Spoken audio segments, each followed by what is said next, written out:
Hi everybody, I just want to share kind of, just figured maybe I could just show you step by step what I'm doing now. I have these leftover invitations from a,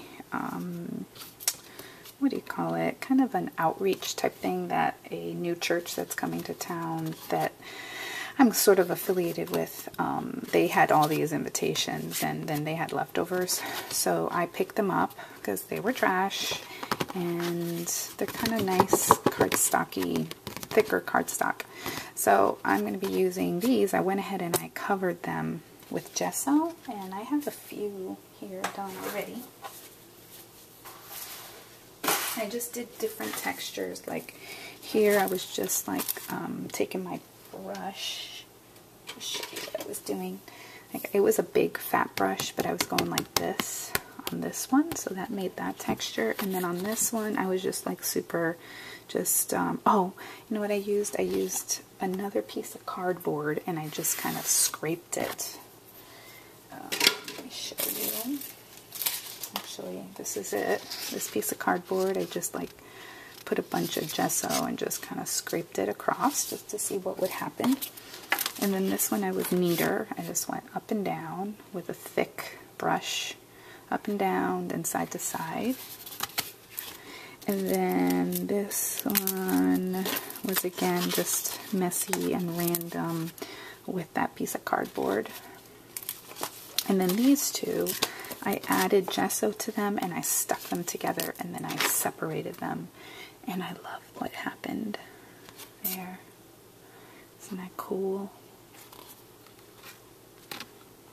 Okay, so I'm going to be creating with these.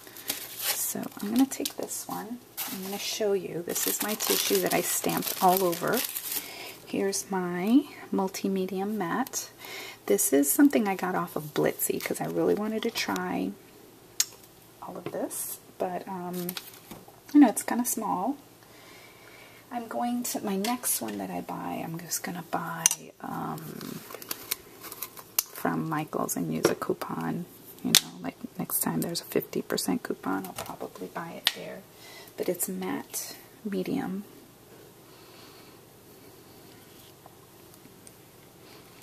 And this is just some paintbrushes I got from, I think Ross. Okay, so I'm just coating the whole area. This is a pretty big piece of paper. It's bigger than the cardstock, and it's just literally a glue. And I'm going to go over because I'm going to scrunch it to create texture. And I'm going to let it go over the side, and if it's not sticking then I'll just pick it up.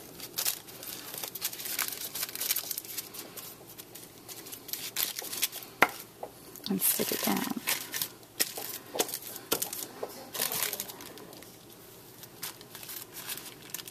And you can just pick it up again if you need to. See, because there's not enough texture here.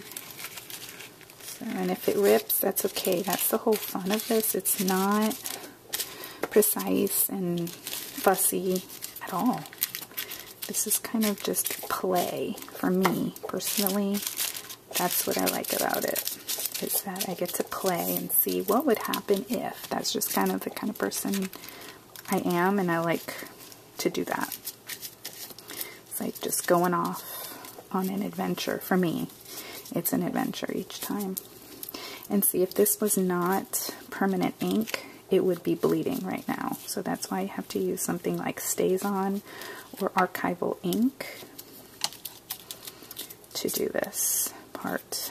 I'll just rip that off. So I'm just going to coat the entire thing. You could do this with Mod Podge as well. And that's it. That's all I'm going to do. And then you can dry it with your heat tool. See?